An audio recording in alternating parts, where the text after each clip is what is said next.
Labdien, mīļie draugi! Laipni lūgti Koksnes gadsimtā, kurā, starp citu, ir diezgan dīvaini uzdot jautājumu, kuru mēs esam pieteikuši kā šīs dienas tematu.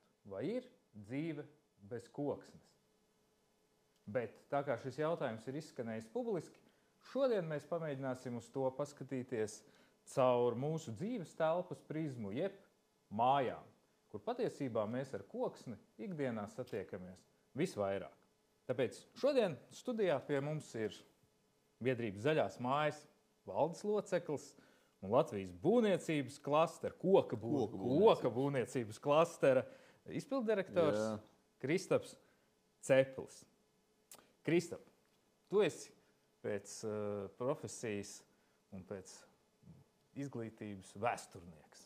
Zini kā, ar to vēsturnieku ir tā, ka es esmu pēc izglītības, es esmu beidzis vēstures fakultāti, bet pa vēsturnieku es sev nesaucu. Es neesmu nekad praktizējis tā, lai es būtu tāds vēsturnieks. Tas tomēr ir tāds goda nosaukums, kur es sev šobrīd nevarētu atļauties pielikt. Labi, bet man tev ir uzdevums kā vēsturniekam priekš vēstures ārkārtīgi īsā mirklī, vienā minūtē pastāstīt, kāpēc mēs varētu tevi saukt par koka būvniecības ekspertu. Jā, ir tā interesanti, ka es pēc izglītības esmu mācījies vēsturi un ilgu laiku esmu bijis žurnālists. Un patiesībā tas arī bija ceļš, kā es nonācu tajā koka būvniecībā, jo tad, kad es kļuvu par žurnālistu ziņu aģentūrā Leta, tad viena no manām tēmām bija mežs, par ko es rakstīju, un otra tēma bija arī būvniecība. Nebija specifiski koka būvniecība, bet bija vienkārši būvniecība. Un tā gadu gaitā kontakti, mazliet sapratne veidojās, ja tas nav tā kā vienas dienas kaut kāds klikšķīts. Tā es tur strādāju dažādos izdevumos, dažādos mēdījos, un visu laiku par šīm tēmām tā kā interesējos, un biju sakrājis kaut kādu gan pieredzi, gan arī kontaktus, un reiz vienu dienu mani uzaicināja nākt strādāt uz Latvijas Kokrūpniecības federāciju.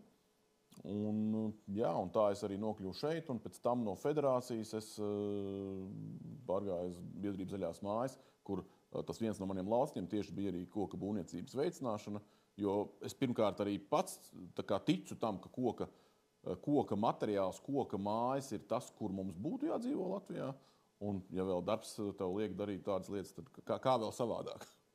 Jā, vēsturiskos stāstus minūtē ielikt ir grūti. Tur tev būtu iespēja runāt, man liekas, veselu dienu par to, kā tu kļuvi par to publisko runas vīru koka būvniecības aizstāvībai un koka būvniecības veicināšanai, kāds tu arī šobrīd esi. Bet, Kristap, lai par to runātu, ir kaut kādai jābūt kaut kādai praktiskai pieredzei. Tu pats dzīvo koka mājā? Jā, es patiesībā tajā laikā, kad es strādāju avīzē Diena, es būvēju savu māju. Man bija pienācis brīdis, ka man ir nepieciešama māja. Es dzīvoju dzīvoklī, un es sapratu, ka man par mazu vietas, un tas sapnīts vienmēr bija. Un es atradu interesantu piedāvājumu, kas toreiz vēl nebija tik izplatīts Latvijā.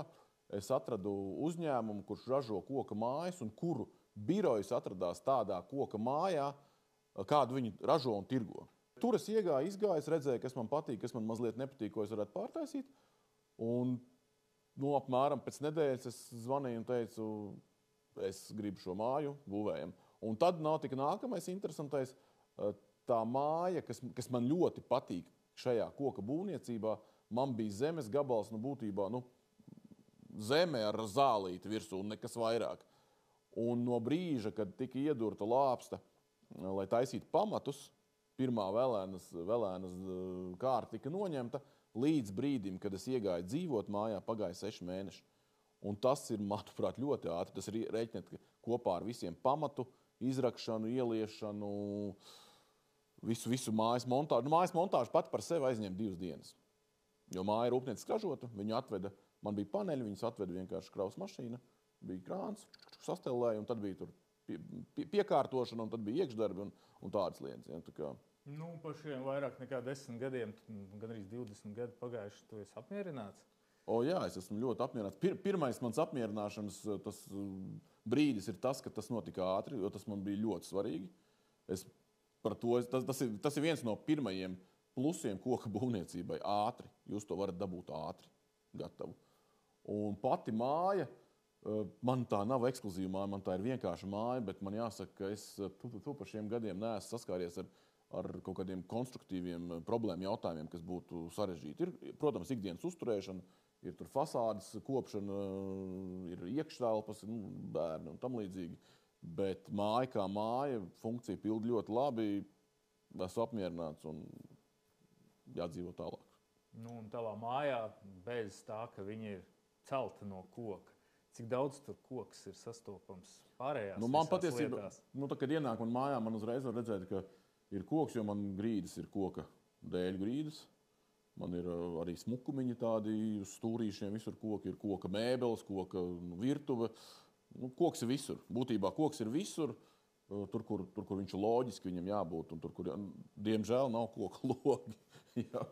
tā ir patiesībā, tā ir viena, tajā brīdī, kad es būvēju to māju, naudas nekad nav tik, cik tev vajag. Un tas ir viena lieta, par ko es esmu bišķiņ dusmīgs uz tiem, kas ražoja viņu. Kad tu ņēmi kredītu toreiz, un tā kā tu jau esi saņēmies un spēr lielo soli, un esi gatavs nolikt naudu, un viņi ražo kaut kādu konkrētu modeli, kaut kādu, kas viņiem ir atstrādāts, un tur ir iekšā plasmasas logi. Un, man liekas, ka sliktākais piedāvājums tajā brīdī, kāds vienkārši varētu būt lētākais. Un es viņiem saku, varbūt ieliekam koku logus, un viņi saka, zin kā, vecīt, mēs tur viena muļķa dēļ neiesim tur acimēru bojāt, ja? Gribi, tu vāc ārā lietas, ko tu gribi, mēs tev uzstādīsim tāds, kāds ir tas. Ja? Un tas tā bišķiņ, tas man bija tā kā personīgi, man nepatika, bet, es ar tiem logiem dzīvoju. Ir arī, bet es kaut kad nomainīšu. Jā, visas tās lietas, ko tu uzskaitīji, tās tādas klasiskas, lielas, skaistas koka lietas, kuras mēs uzreiz pamanot varam saprast, ka tas ir koks. Nepavēlti šeit šodien uz galda ir mazliet savādāks izkārtojums varbūt nekā parasti. Askētisko tukšumu ir nomainījuši veselu kaudzi ar visādām lietām, par tām mēs vēl parunāsim, bet tās visas patiesībā kaut kādā mērā ir saistītas ar koku, kuru mēs varbūt tajā ikdienas steigā nemaz neaizdomājamies. Un tāpēc ļoti svarīgi ir reizēm apsēsties un palasīt kādu gudu grāmatu. Un man, piemēram, ļoti patīk tāda Billa Brysona grāmata Mājas, īsa privātās dzīves vēsture, starp citu visiem iesaku.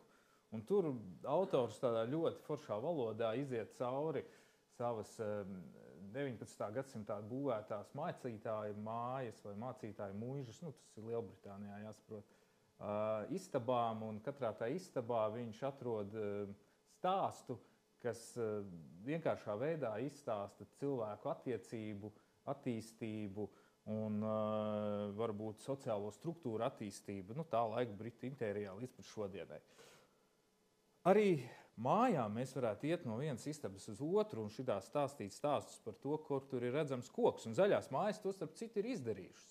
Ir RTU Futurīmo centrā brīnišķīga iespēja apskatīt māju šķērsgriezumā, kur ir daudz koka lietas. Turklāt tā māja atrodas Meža ielā. Rīgā. Kas vispār ir sakritība. Bet fantastiski, jā. Jā, tas ir tāds interesants projekts. Tad, kad RTU veidoja to savu Futurīmo centru, viņi uzrunāja nozari. Viņi neuzrunāja mūsu, viņi uzrunāja nozari. Piedalieties arī, parādiet kaut ko no sevis, jo tur ir Latvenergo, tur ir visādi elektroauto, ūdeņi, tur, kas tik nav. Un tā ideja bija tāda, ja jau mēs esam pilsētā, ja jau tur ir tā ūdens apgāde, elektroapgāde, tad mums tā kā arī jāprāda, kā var dzīvot pilsētā koka ēkās. Un tad mums tapa sadarbībā ar Meža attīstības fondu tāds projekts, ka mēs uzbūvējām tādu maketu, lielu maketu, kurā var ieiet iekšā, kur ir logi, kur ir durvis, kur ir mēbeles kaut kādas maziņas, bet ir. Jā, respektīvi, tas, ko mēs šeit Latvijā varam redzēt, bet mēs neredzam tik daudz, kā mēs gribētu varbūt redzēt, bet tas, ko mēs varam redzēt, teiksim, Somijā, Zviedrijā, ASV, koka daudzdzīvokļu mājas fragmentiņš. 15. stāvs. Pieņemsim. Fragmentiņš, kurā visa konstrukcija ir veidota no koka, logi loģiski ir no koka, grīdi ir no koka. Tik vienkārši. Bet tā nav guļbūve, tas ir kaut kas tomēr. Tā galīgi nav guļbūve. Un ja mēs šobrīd vispār runājam par koka būvniecību, guļbūves ir, man ir arī guļbūve. Es esmu iegādājies īpašumu Latgalē, kur man ir arī guļbūve. Bet tāda ikdienišķā dienas dzīves steiga, kas mums notiek, ja, ka mēs nerunājam, teiksim, tajā brīdī, kad es runāju par koka būvniecību un kad es runāju par koka būvniecības kaut kādu attīstību un veicināšanu, es to saprotu tā, ka, lai arī es esmu mācījies vēsturi, es galīgi nekavējos kaut kādā ļoti senā pagātnē. Es uzskatu, ka mums ir jādzīvo šodien, mums ir jādzīvo ar visām tām komforta iespējām, kādas mums šodiena dod. Un kas ir forši, kad šīs iespējas mēs varam sasniegt, dzīvojot tādā senā, vēsturiskā, dabiskā, ļoti lieliskā materiālā, kā koka mājās. Vai māju var uzcelt arī neizmantojot koku? Nē, uzcelt var. Uzcelt var māju, bet vai mājā ir patīkami dzīvot, ja tajā nav koks, tas ir cits jautājums. Vai jūs gribat dzīvot bumbu patversmē? Tas tāds, diemžēl, aktuāls jautājums, ņemot vērā Krievu agresiju Ukrainā. Un arī mēs par šo runājam, bet ir sava specifika. Katram materiālam ir sava specifika. Kokam tā specifika ir tāda, ka koks var izdarīt tehniski labi, var izdarīt vizuāli skaisti un var izdarīt gan emocionāli, gan visādi citādi veselībai labi. Labi, bet mēs zinām, ka arī tās pašas kaut vai betona būvs, viņas jau nav iespējams vispār to betonu, kā lai saka, saturēt kopā, tad viņa žūšanas procesē, ja tiek neizmantot veidņu. Veidņus pamatā taču veido no koka. Nē, protams, teiksim, te jādala kaut kādās divās lietās, ja mēs tagad par divām lietām runājam, ka koka būvniecība kā materiāls koks, tas ir kaut kas viens. Jā. Un koka izmantošana būvniecībā, tas ir kaut kas cits. Jo, protams, ja mēs runājam par betonu, dzelzbetonu mājām, tad, jā, koks tiek izmantots nenormāli daudz, nedrīkst tā teikt, daudz tiek izmantots tajos veidņos pašos, kurus ražo Latvijas Finieres, ne veidņus, bet tos koka paneļus. Jo koks ir izcils materiāls, lai izmantotu. Es nezinu, es domāju, ka gana daudz, vismaz mana vecuma cilvēku un varbūt vēl mazliet jaunāki, ir kaut kad redzējuši vai piedalījušies kaut kādu pamatu likšanā iekšā vienalga, kas tie būtu kūtiņu, šķūnīts vai vēl kaut kas. Ja? Un tur mēs izmantojam kaut kādas dēļus, ko mēs atrodam. Un tieši tāpat arī koks tiek izmantots joprojām 21. gadsimtā betonēšanā. Un cik es atceros, arī pasaulē augstākā ēka, kas ir būvēta no betona, Burj Khalifa, ir būvēta izmantojot Latvijā ražoto saplāksni tieši veidņos. Tur starp citu diezgan daudz, kur ir Latvijā ražotais saplāksnis, izmantots arī grīdās.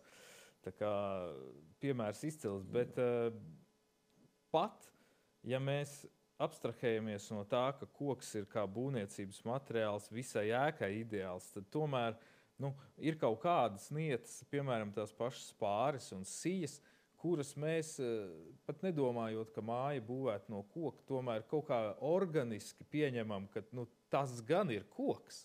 Jā, es atkal teikšu, es galīgi neesmu dogmātiķis. Es neuzskatu, ka visam jābūt tikai no koka. Katram materiālam ir sava brīnišķīgā pielietojuma. Mēs jau varam iet tādā galībā pavisam, ka agrāk pamatas tur dzina pāļus iekšā ozolu koku zemē, un viss notiek. Respektīvi, ir dažādas funkcionalitātes, ir dažādas vajadzības un ir dažādas iespējas to darīt. Un, ja mēs runājam par spārēm, tad mēs parasti runājam par tādām nelielām mājām, kas ir ģimenes mājas, vai varbūt pāris stāvu daudzdzīvokļu mājas, kurās, klasika ir, kad ir koku konstrukcija, tiek veidot no koka. Es neesmu būvnieks, bet es to redzu ļoti vienkārši, jo tas ir tīri vienkārši izdarāms. Koks ir materiāls, kuru viegli apstrādāt, kur viegli atnest, viņš nav smags, tur viss notiek tā kā vajag. Bet tajā pašā laikā, protams, ka var uzbūvēt bez koka spārēm. Un, protams, ka var uzbūvēt visu māju no koka 18 stāvus arī. Jā, lūk, un par tiem 18 stāviem, Kristap, kā attīstās šobrīd koku būvniecība? Mēs ejam pasaulē uz augšu. Jā, tas, kas man, teiksim, kā... Burtiskā nozīmē. Mēs ejam burtiskā nozīmē. Tas, kas man kā latvietim mazliet tā kā kremt, ir tas, ka es nezinu, kāpēc, bet mēs visu laiku kaut kur velkamies tādā nopakaļā. Mēs nevaram teikt, ka mums ir slikti, bet mēs nevaram teikt, ka mēs esam tādi līderi un tādi tēmas virzītāji. Ja? Jo tā sajūta, diemžēl, joprojām ir, ka Latvijā, šajā gadījumā koka būvniecība attīstās tāpēc, ka kaut kur turbulence notiek, kaut kur mums tā kā kuģis iet, un tad viņš līdzi tos vilnīšus tur atvariņus veido, un mēs tā kā slīdam pakaļ, mums vienkārši nav variantu atpakaļ. Bet to, ka mēs varētu būt tas kuģītis, mēs kaut kā vēl neesam aizdomājušies. Lai arī Latvijā ir vairāk nekā pusi teritorijas mežs, un tas tā kā mums būtu pienākums to darīt, ņemot vērā, ka tas ir mūsu resurss. Ja? Nu, lūk, bet tas ir tāds maz atkāpe. Pasaulē, tā kā tu jau minēji, mēs ejam uz augšu. Mums vienu brīdi bija katru gadu mainījās līderi, bet es tagad nemācēšu pateikt, ar kādu intensitāti, bet šobrīd augstākā ēka, ka tā hibrīda ēka, kas ir nākamā tendence, pat labam koka būvniecību, apzinoties to, ka dažādiem materiāliem dažādas īpatnības un kāpēc viņus ir labi kombinēt. Ja, teiksim, koka hibrīda ēkas ir viens no tiem loģiskajiem virzieniem, kas attīstās šobrīd, tad augstākā ēka ir tagad bail samalot preci, pie 90 metriem, ASV asins centrs. Eiropā augstākā, un viņi arī sevi tā kā augstāko dēvē, ir Norvēģijā Mjasas tornis, Mjastornet, precīzi baidos atkal izrunāt. 85,4 metri, bet tur ziemeļnieki ir, viņi tādu PR gājienu ir veikuši, jo viņiem tā māja ir 18 stāvi, un tad viņiem ir kaut kāds tāds nesaprotams koka veidojums augšā, jo, mēs sasniedzām 85,4 metrus, jo pirms tam 18. gadā Vankūverā, Kanādā uzbūvēja British Columbia universitātes kampusā arī studentu viesnīcu, kur arī 18 metri, 18 stāvi, bet 53 metri tikai. Ja? Bet viņiem nav nekāds tur, viņiem tāds ziemeļamerikāņu taisnstūrīts nolikts vienkārši zemē. Ja? Tā kā tie varianti ļoti daudz. Somijā, Zviedrijā, Šeleftijā pilsētā ir, kur kādreiz spēlēja mūsu latvietis viens arī Dzierkals, nezinu, viņš vēl tagad spēlē, tur hokeju spēlē. Nemācīšu. Bet tur ir tās Sāra kultūrhus, kas ir arī tāds interesants objekts, ja nemaldos 20 stāvi, arī hibrīds, lielākā koncertzāle tajā ziemeļa reģionā un arī 70 ar kapekām metri augsti. Ja? Tā kā tās augstums ir ļoti izteikts, un Japāņi vispār ir, es nezinu, kā viņiem ies šobrīd, bet viņiem ir tā viņu vīzija ir vispār kosmiska, ir 350 metrus augsta koka ēka, kuru paredzēts ir uzbūvēt līdz 2042. Gadam, ja nemaldos. Tā tendence ir droši vien pilnīgi skaidra. Kokam ir jāienāk pilsētvidē, kokam ir jāienāk urbānajā pilsētvidē, tajā, kur augstumam ir nozīme, kur dzīvo cilvēki, kur zemes kvadrātmetri izmaksas ir milzīgas un teritorija limitēta, tad nav citas iespējas, kā iet uz augšu. Varbūt paralēli tam klasiskajam, piemēram, par šīm mazstāvu koka mājām vai privātu mājām, kurās mēs to saprotam tā kā dabiski. Bet, Kristap, ko es tev gribēju prasīt? Es tev gribēju prasīt par to, redz, tas Futuruimo, tur ir 15. stāvs, imitēta Rīga. Vai mēs šeit Latvijā uz to augstumu arī virzamies lēnām? Es domāju, ka tad, kad mēs runājam par to koka būvniecības tendenci un par to, ka pasaulē būvē no koku, un tad, kad mēs paskatāmies, ka kāds būvē tur 18 un cik stāvs, šis brīdis nav tas, kas mums ir jāatkārto uzreiz. Ja? Jo mums ir tas, kāpēc tur būvē, tu jau ļoti labi aprakstīji, tur ir daudz cilvēku, dārga zeme, iet uz augšu, loģiski. Latvijā es domāju, ka mēs nesagaidīsim vismaz tuvākajā laikā tik augsts ēkas, un mums arī to nevajag. Tas nav jautājums par to, ka mēs tur nevaram. Cik man zināms, tad Latvijas uzņēmums Latvijā ir saražojis un Liverpoolē ir uzstādījis 9 stāvu koka arī studentu viesnīca. Tā kā nav tā, ka mēs to nevaram, mēs to varam, bet vienkārši ir loģiski kaut kādas tirgus vajadzības vai nevajadzības. Un arī parunājot ar koka būvniecības klāstera ražotājiem, kas ir interesants par tām, kas ir, man liek, ļoti svarīga atzīme, ka mēs esam pieraduši uzskatīt, ka māju būvniecība tā ir tā kā celtniecība būvniecība, ka cilvēki strādā un būvē kaut ko. Ir teiksim, vieta, tad ir bedre, tad ir pamata un tad būvē. Viss notiek būvlaukumā. Savukārt tā mūsdienu tendence koka būvniecībā, lai arī koka būvniecības klāsters, patiesībā tā ir koka ēku ražošana. Tas ir var salīdzināt ar mēbelēm varbūt, ja? Jo viss tiek izdarīts zem jumta rūpnīcā. Visa māja tiek tiek sagatavotas detaļas, vai tie ir paneļi, vai tagad, kas ir ļoti populāri, ir moduļi. Visas konstrukcijas vai lielās tur sijas tiek saražotas rūpnīcā, un tad tiek atvestas uz būvlaukumu un samontētas kopā. Ko tas dod? Pirmkārt, tas dod labāku kvalitāti, jo tur ir labāka kvalitātes kontrole. Otrakārt, jums nelīst virsū lietus, nesniegs sniegs, nekrīt krusta, nav vējš, nekas tur ir kontrolēta vide, kurā viss ir sauss, viss ir kārtīgs, cilvēki strādā. Pirmkārt, arī cilvēkiem ir patīkamāk strādāt, un otrkārt arī tai būvei tas ir izdevīgāk. Un tā visa rezultātā tur jau tiek iebūvēti visi komunikācijas, elektrības šahtas un ūdensvadi un tam līdzīgi. Un tas jums iedod baigo handikapu tieši laika ziņā. Un tieši laiks ir tas, kas tajā pasaulē to koku ir izvirzījis tik tālu, cik tas koks būvniecībai nokļuvis. Jo, protams, mēs runājam par zaļo kursu, mēs runājam par to klimata izmaiņām, par klimata neutralitātes politiku un vispārējo, kas visur fonā skan, bet nevar to izdarīt objektīvi tad, ja tas ir stipri dārgāk. Savukārt, koka būvniecība mums dod to iespēju, ka tad, kad ēka ir sagatavota, uzbūvēta, saražota tajā rūpnīcā, pats process būvlaukumā ir ļoti ātrs, ja viss ir izdarīts pareizi. Ir ļoti ātrs process, plus uz loģistiku tiek ietaupīts, jo koka tās detaļas ir vieglākas, attiecīgi viņas vienkāršāk pārvadāt.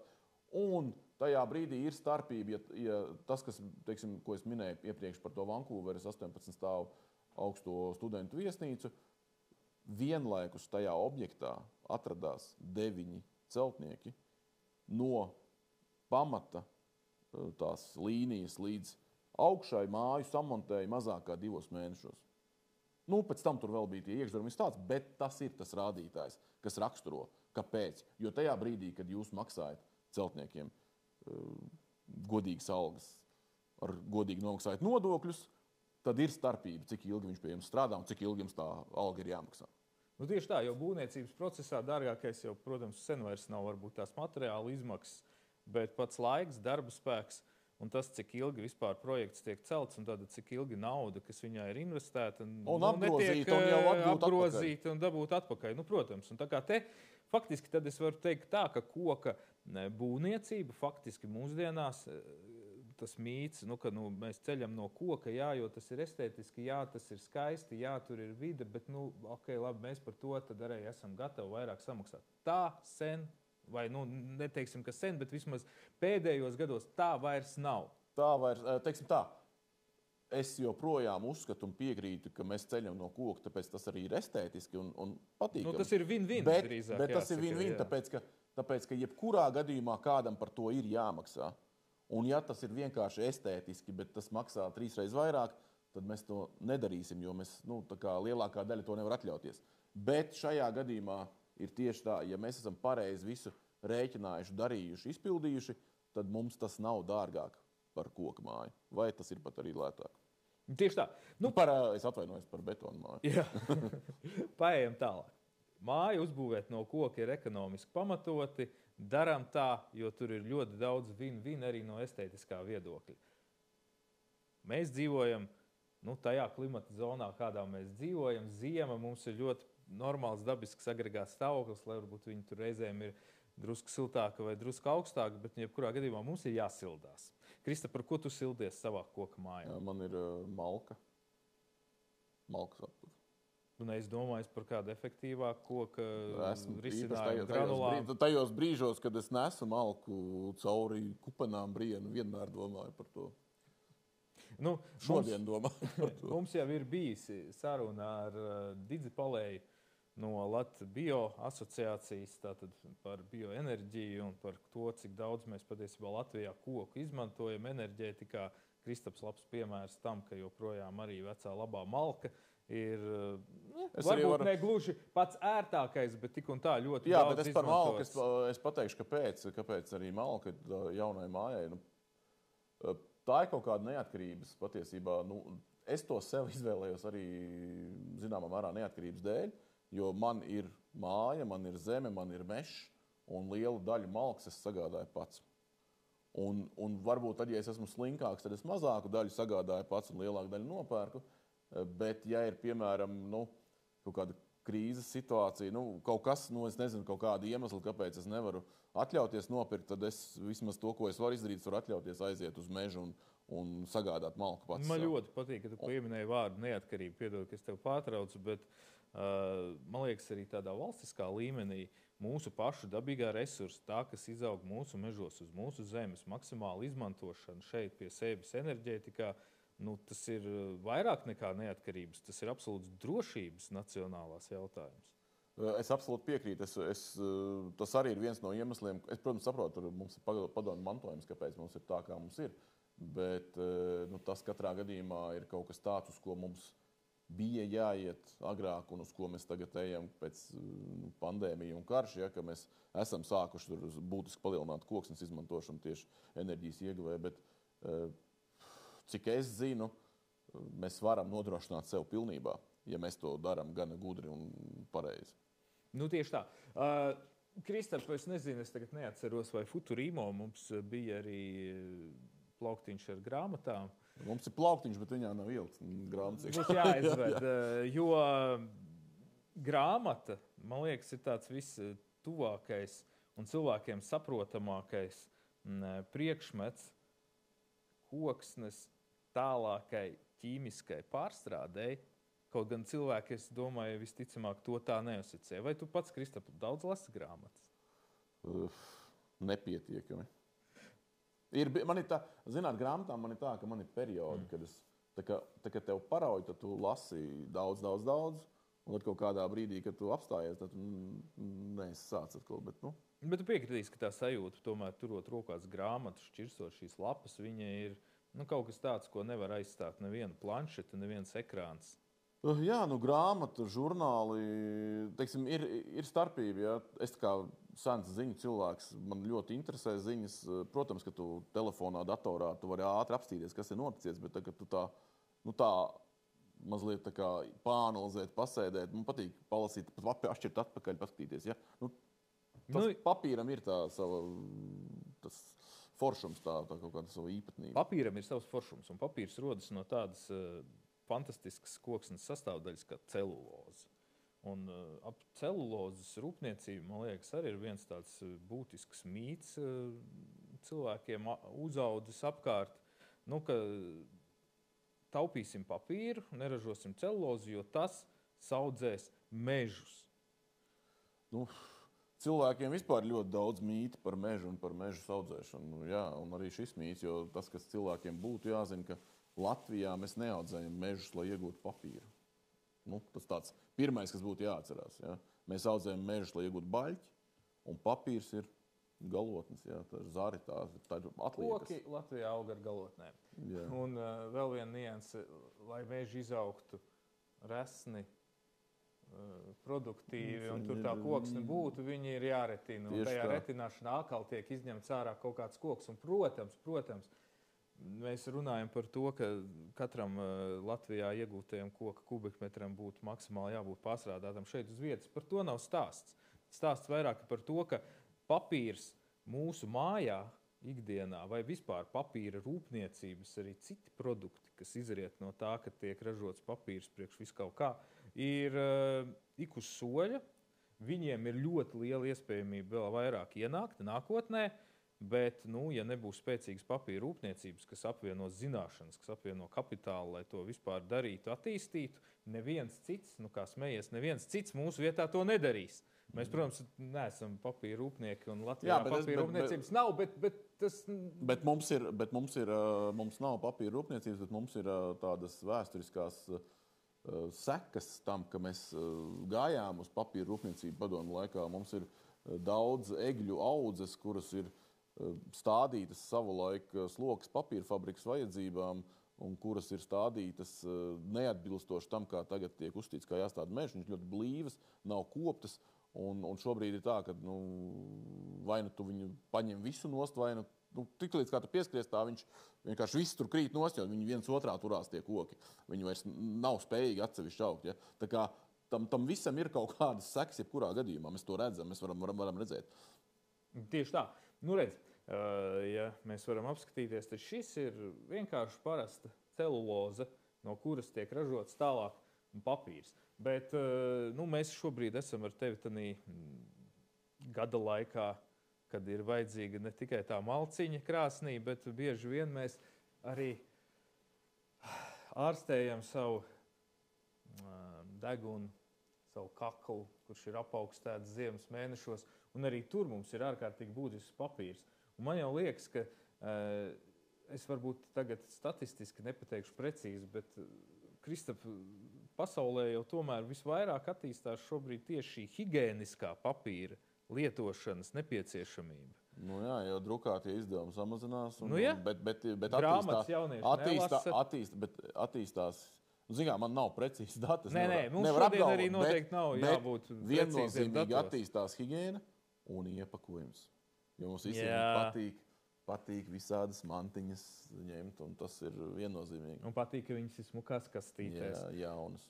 Jā, un tas viss ir papīrs, un tas patiesībā kaut kur ir jāsaražo. Un par higiēnu, starp citu runājot, man liekas ļoti interesanti ir tas, ka pasaules iedzīvotāju skaits turpina palielināties, bet viņš stipri mazāk vai gandrīz nemaz nepalielinās uz to, ka ir dzimstība tur super augstu un ātri iet, bet vienkārši labklājība palielinās, cilvēki ilgāk dzīvo pasaulē. Un mēs nonākam pie tam, ka tādas vienkāršas higienas lietas, kā varbūt, kas mums ar jaunības bērnību asociējās, pamperi un tādas, viņas aizvien vairāk sāk būt vajadzīgas arī tai mūža nogalē, jo cilvēki vienkārši kļūst vecāki. Un aizvien vairāk pasaulē. Tā kā tur mēs laikam tajā savā māju sajūtā no papīra galīgi nevarēsim atteikties. Maskas jāražo biežāk, ja atkal kāda pandēmija. Jā, bet nepavēlti man šī celuloze bija ielikta tādā smukā brūnā maisiņā, kurš, starp citu, ir gatavots, neteiksim, ka pilnībā, bet tur noteikti ir stāvējis ļoti daudz klāt. Vēl viena koksnes ķīmiskā sastāvdaļa, kas ir lignīns. Un lignīna šobrīd tā ekonomiski ļoti pamatoti iegūt ir kā blakus produktu tai pašai celulozes ražošanai. Savukārt lignīns jau ir tas, kas paver iespēju faktiski koksni aizstāt teju visos. Principā tas, kas ir cilvēkiem jāapzinās, ka koksne, no koka var visu to pašu, ko no naftas būtībā. Ja? Jo tas ir ogleklis. Un vienīgais jautājums, kāpēc varbūt tas nav tik plaši vai vēl nav tik plaši, tas ir izmaksas jautājums un tehnoloģija kaut kāds jautājums. Ja? Bet šobrīd tehnoloģijas ir tādas, ka mēs jau tagad veikalā varam nopirkt apģērbu no koka. Jā. Un mēs jau sen to varam patiesībā viskoze, un tad ir tā lielcels. Jā. Mēs to varam pilnīgi noteikti nopirkt. Mēs varam nopirkt maisiņus, un mums jau arī sen bija celofāna maisiņi, kuri turklāt ir tādi interesanti, jo mēs starp citu esam arī jāpareklamē izstādi Iepazīsties koks, kas arī ir Zaļo māju tāds projekts jau 10 gadus vismaz.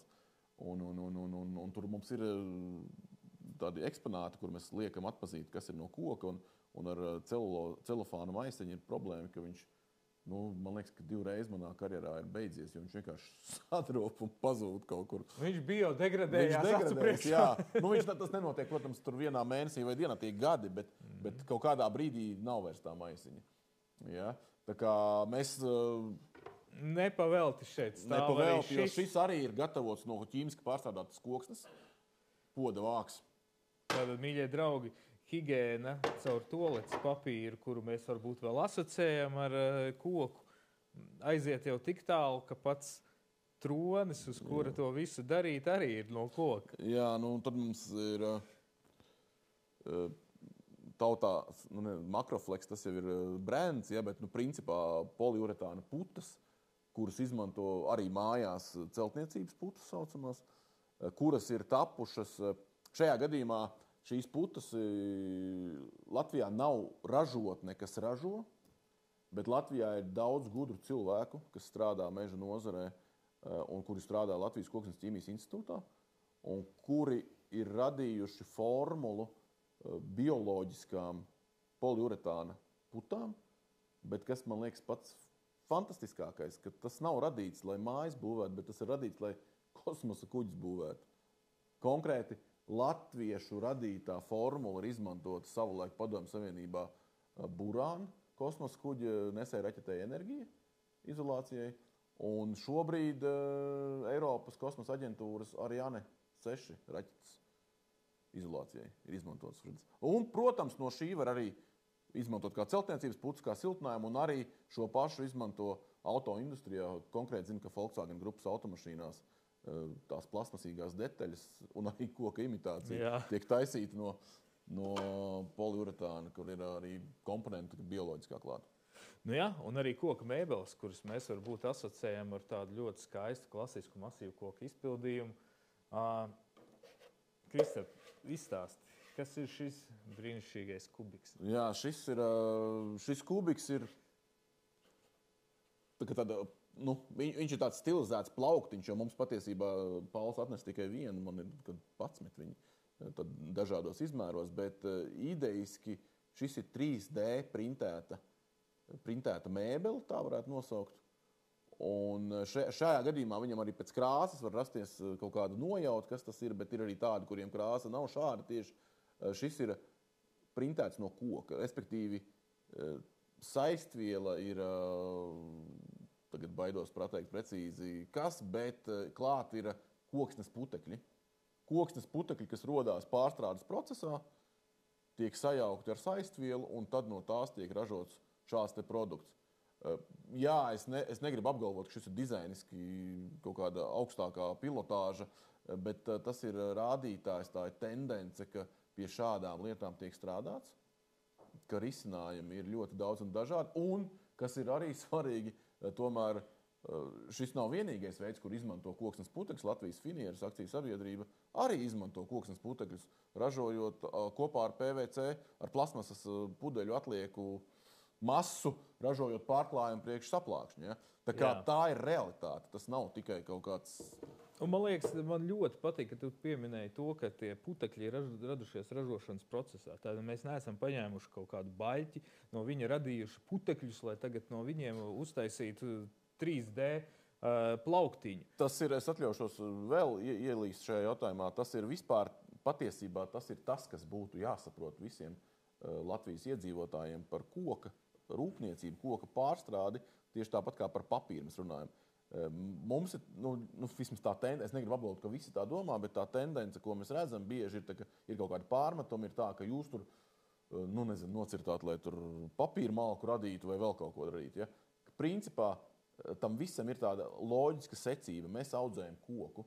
Protams, ir kaut kādi tievāki koki audzēšanas procesā, kad mēs tur iztīram, tur atbrīvojam teritoriju, kuri tiek nozāģēti un aizvest tieši uzreiz papīram, piemēram. Bet mēs audzējam baļķi, Bet arī tas ir ražošanas procesa blakus Jā, produkts. Tas arī nav tāpēc. Tas nav radies, tas ir blakus produkts. Tas nav radies tāpēc, ka mēs gribējām tā izdarīt. Viņš vienkārši aug tur. Un tad ir tā, un mēs ražojam baļķi, mēs audzējam baļķi, no kura mēs tālāk taisīsim dēļus, un no kuriem mēs tālāk taisīsim mēbeles un mājas. Pamatā jau mājas. Jāsaprot, ka tomēr tā māja ir tas pamats tam, lai vispār mēs 50% Latvijas kokrūpniecības produktu aiziet būvniecības sektoram.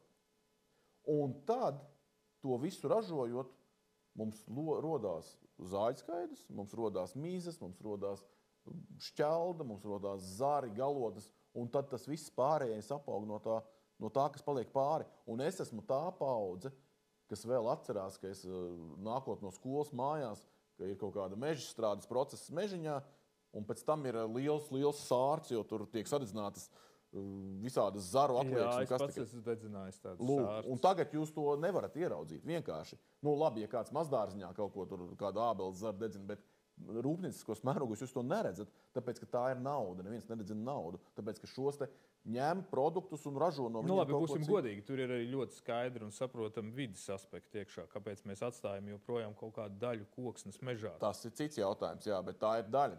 Tas nav. Tas ir, teiksim, es šajā brīdī runāju par to ražošanas procesu. Bet to, ko ir ekonomiski pamatot izmantot, to mēs izmantojam. Gala beigās bija laiks vēl pavisam nemaz netik sen, kad arī skaidrs bija, kā man stāstīja viens ražotājs, ka bija jāmaksā kādam, kurš viņus kaut kur aizvedīs. Tagad maksā, lai dabūtu tās skaidrs, lai ražotu tās pašas briketes, granulas un tam līdzīgi. Ja. Man prieks, ka tu pieminēji arī to, ka ir izstāde iepazīsties koks, jo patiesībā mūsu studija ir kaimiņš šai izstādēji, un tāpēc ir tik viegli paņemt pat tās blakus un atnest arī uz studiju. Var pieteikties grupas, jebkuras, no 5 cilvēku, teiksim tā, sākot. Gan jau Pauls kaut kur ieliks šito. Tu pašreklāmu domā? Bet, protams. Nē, noteikti. Produktu izvietošana ir iekļauta, tad mums te jāuzraksta apakšā. Bet jā, izstāde iepazīsties koks, kur to stāstu, kā teiksim, mežs, kuru mēs mērķtiecīgi izaudzējam, nonāk tālāk jau pārstrādē uz būvniecības materiāliem, uz viskādiem pārējiem, teiksim, tādiem, klasiskiem koksnes materiāliem, kurus mēs Latvijā ārkārtīgi labi mākam ražot, kuram rodas blakus produkti, kur varbūt viena daļa aiziet šobrīd enerģētikā, bet arī tur mēs ticam, ka nākotnes risinājumi tomēr varbūt pakāpeniski virzīs projām mūs no koksnes izmantošanas par labu tam, lai šo koksni atkal savukārt varētu ielikt visos tajos brīnišķīgajos piemēros, kuri šeit studijā ir tikai daži no tiem, kur izstādē ir redzami, un kurus faktiski nākamajā, es gribētu teikt, gadsimtā, varbūt, kad būs koksnes gadsimts 2, mēs, kā pilnīgi pašsaprotams, redzēsim savā ikdienā toalets podu veidā, 3D drukātu mēbeļu, galu galā mājas. Kristap, māju var 3D izdrukāt no koka? Var, ja no betona drukā, kāpēc ne elementus drukājot, protams, ka var. Bet es nezinu, vai to vajag. Tas ir, es teiksim, to šobrīd, vismaz šajā stadijā, es to redzu tā, ka, ja tā ir universitāte, ja tie ir pētnieki, ja tie ir kaut kādi jaunie speciālisti, kuri meklē interesants risinājums, lūdzu, bet ikdienā es neredzu nepieciešamību dzīvot 3D drukātā koka mājā. Ikdienai mums ir ļoti labi risinājumi reālā vidē. Mums ir reāls iespējas dzīvot koka ēkā, un mēs jau it kā te runājām, bet mēs varbūt tomēr nepieskarāmies līdz galam. Tas viens ir ātrums, jā, bet ja tā māja ir pareizi uzbūvēta, tad tas ir tā visa dzīves kvalitāte. Tas ir mazāki alerģiju riski. Tas ir, ja tur ir atklātās koka tekstūras, ir reāli pētījumi. Es zinu, ka ir Zviedrijā, ir Slovākijā pētījumi, kas apliecina pat, ja koks ir apklāts ar laku, kura neļauj kokam pildīt to dabisko funkciju, ko tas koks ļoti labi dara, kā klimata regulācija, ka nosūc lieko mitrumu, atdod, tad, kad atkal trūkstā mitruma, tad pati tekstūra jau uzlabo psiholoģisko stāvokli, cilvēku nomierina un rada tādu patīkamu atrašanos tajā ēkā. Tur ir vienīgi ieguvumi, un tas galvenais ieguvums būtu, ko jau mēs te minējām, ka gala beigās mēs esam mežu valsts, mums ir meži, mums ir vairāk kā 50% teritorijas mežs, un mums tas ir jāizmanto. Tik vienkārši. Man, piemēram, diezgan bieži, kad es šo stāstu arī kādam izstāstu, vai kāds ir dzirdējis, piemēram, tevi vai kādu citu nozares ekspertu stāstam, pēc tam ir tāda, jā, cik tas ir interesanti, bet ļoti žēl, ka par to tik maz tiek runāts. Kristap, man liekas, viens no taviem galvenajiem darba pienākumiem, man pat gribētos teikt un ticēt, tava misija kā cilvēkam arī ir tomēr šos stāstus stāstīt. Bet kā mēs varam palīdzēt, lai tie stāsti vēl vairāk izplatās? Mēs stāstam. Man grūti atbildēt, ko vēl vairāk. Vienmēr var darīt vairāk, bet mums ir ļoti, ļoti aktīva sadarbība ar Latvijas skolām dažādām.